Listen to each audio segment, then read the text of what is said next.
초보의 시절을 지나 운동도 열심히 하고 식단도 열심히 합니다. 그런데 아무리 노력해도 근육이 커지지 않는 사람들이 있죠. 그리고 그런 분들이라면 제가 말하는 5가지 중 하나 이상의 현상을 반드시 겪고 있을 겁니다. 첫 번째, 상체 운동 후 어깨나 목이 뻐근하다. 두 번째, 허리가 자주 아프고 과하게 꺾여 보인다. 세 번째, 한 발로 하는 운동이 어렵다. 네 번째, 계단 몇 개만 올라가도 숨이 찬다. 다섯 번째, 운동을 많이 하지 않아도 쉽게 피로하다. 이 중 하나 이상이라도 해당된다면 아마 여러분의 갈비뼈는 이렇게 튀어나와 있을 거고 운동 중에는 더 튀어나올 겁니다. 그리고 지금 당장 이걸 해결하지 않는다면 근육은커녕 통증만 쌓일 겁니다. 오늘 영상에서는 갈비뼈가 튀어나온 게 뭔지, 왜 튀어나오는지, 왜 이걸 방치하면 큰일이 나는지, 어떻게 해결하는지 알아보도록 하겠습니다. 수천만 원을 쓰면서 배운 핵심 중의 핵심입니다. 이 영상 하나면 여러분은 그 수년의 시행착오를 단축할 수 있을 겁니다. 좋아요 한 번만 눌러주시고 바로 시작해 보겠습니다. 여러분, 숨을 한번 들이마셔 보세요. 어떻게 한 거예요? 도대체 내가 어떻게 이 내 몸 밖에 있는 공기를 내 몸속으로 빨아들이는 건지 잠깐 멈추고 생각해봐도 좋고요. 혹시 학교 과학 시간에 본 이런 폐 모형 기억나시나요? 아래쪽 고무풍선을 잡아당기면 이 폐에 공기가 차게 되죠.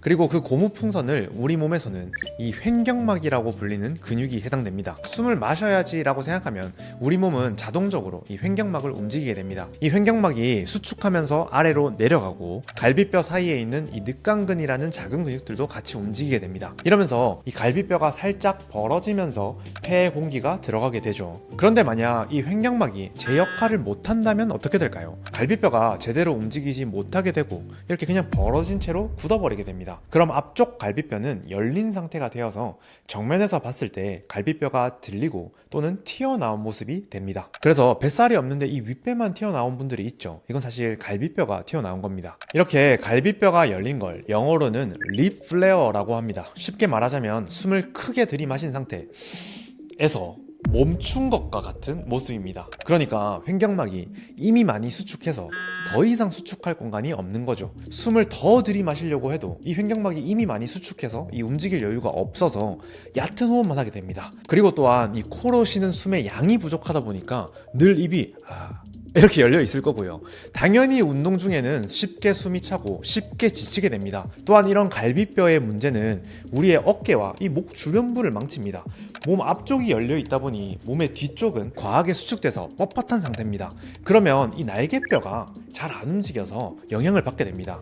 그리고 이 날개뼈가 제대로 못 움직이면 정거근이라는 근육도 잘 못 쓰이게 되고 상체 운동을 하다 보면 이 승모근이나 이 목 옆에 흉쇄 유돌근 같은 그런 근육만 과긴장하게 되는 거죠. 그리고 제가 현장에서 수업을 하다 보면 이런 분들을 진짜 많이 만나게 됩니다. 이 본인이 라운드 숄더라고 알고 있어서 그걸 펴려고 등을 이렇게 꺾다 보니 갈비뼈가 튀어나오고 또 그로 인해서 이 전방경사까지 겪게 되는 악순환을 겪는 거죠. 근데 블리스님, 네. 갈비뼈를 닫는 게 그냥 몸을 웅크리면 되는 거 아니에요? 아니죠. 그렇게 쉽게 해결되는 문제가 아닙니다. 갈비뼈의 위로 벌어진 각도를 낮추는 것뿐이지 실제로 열린 갈비뼈가 다치는 게 아닙니다. 이건 복근 운동을 많이 한다고 절대 해결되는 문제가 아니라는 겁니다. 갈비뼈 닫으실게요 이런 말을 많이 하는데 이건 큐잉으로 해결되는 게 아니라는 소리입니다. 자, 그럼 어떻게 해결할 수 있을까요? 저는 현장에서 수업을 할 때 이 갈비뼈를 닫는 호흡을 이 수업의 앞부분에 무조건 배치를 하고 오랜 시간 연습시킵니다. 지금부터 제가 현장에서만 알려드리는 진짜 제대로 된 갈비뼈를 닫는 방법을 이 영상에서 공개하도록 하겠습니다. 집에서 따라할 수 있으니까 영상 보면서 바로 한번 해보세요. 즉시 효과가 있을 겁니다. 좋아요도 한 번씩 부탁드릴게요. 자, 첫 번째는 우리가 이 열려있는 갈비뼈를 좀 닫고 그리고 이 횡격막을 이완시켜야 돼요. 그렇게 하기 위해서는 가장 쉬운 방법은 사실 누워서 하는 거예요. 벽 하나만 있으시면 되고요. 저는 요가 블럭이 있는데 없으시면 베개로 하면 돼요. 베개. 발은 최대한 11자로 만들어주시고 그 사이에 요가 블럭을 넣어서 살포시 잡아요. 이 위에서 먼저 해결하기 위해서 하체를 최대한 예쁜 모양으로 만들어주는 거다라고 생각하면 되고 이 벽을 살짝 아래로 레그 컬한다는 느낌으로 살짝 눌러서 이 햄스트링에 힘이 딱 들어와야 돼요. 그러면 살짝 꼬리뼈가 뜰까 말까 하는, 그러니까 완전 띄울 필요도 없고요. 그러니까 살짝 긴장만 주면 돼요. 이래야 사실은 모든 하체 정렬이 맞거든요. 이렇게 한 상태에서 시작할 거예요. 손을 갈비뼈 위에 둘 거예요. 입으로 호흡을 한 10초 정도 내뱉을 거라서 이렇게 내뱉으면 내 손이 가까워지는 게 느껴지거든요. 횡격막이 이완하기 시작하면서 내 갈비뼈가 이렇게 서로 가까워지는 거예요. 갈비뼈가 닫히고 있는 거죠. 그래서 이 느낌을 잘 느끼고 2초 정도 정지하고 난 다음에 코로 호흡을 5초 정도 들이마실 거예요. 다시 한번 해볼게요.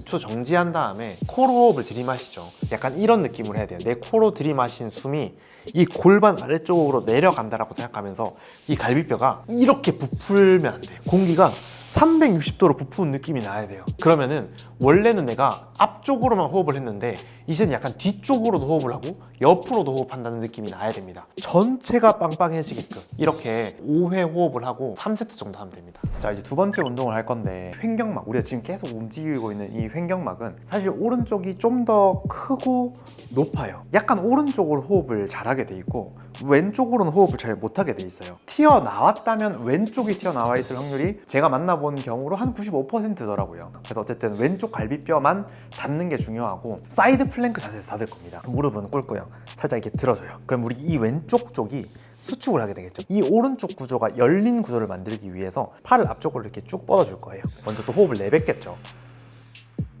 호흡을 내뱉으면 어떤 느낌이 나야 되냐면, 이 옆면이 조금 더 가까워진다는 느낌으로 여기가 이제 스스 하고 닫히는 거예요. 원래 왼쪽 갈비뼈가 열려 있었기 때문에 더 닫히고요. 다시 2초 정지했다가 코로 호흡을 들이마시면서 이번에는 오른쪽 배를 좀 더 확장시킨다는 느낌으로 가주는 겁니다. 한 5회 정도 호흡으로 3세트만 해주시면 됩니다. 이거 정말 효과적이거든요. 아무것도 없이 그냥 바닥만 있으면 할 수 있잖아요. 안 할 이유가 없죠. 한번 꼭 따라해 보십시오. 자, 여러분 어떤가요? 지금까지만 따라 해보셔도 이 열려있던 갈비뼈가 닫아졌을 거고, 호흡이 한층 깊어졌을 거고, 머리도 맑아지고 목과 어깨도 한껏 가벼워졌을 겁니다. 그래서 제가 알려드리는 이 루틴을 기상 직후, 자기 전, 운동 전, 운동 후 그 언제라도 해주시면 매우 도움이 될 거예요. 그런데 다만 이 갈비뼈, 호흡, 횡격막 등이 사실은 이 너무 깊고 무거운 주제라서 굉장히 어려운 이야기들을 최대한 배제하고 표면적인 이야기들만 많이 했습니다. 이 횡격막도 사실은 이 근육이라서 강화를 해야 되긴 합니다.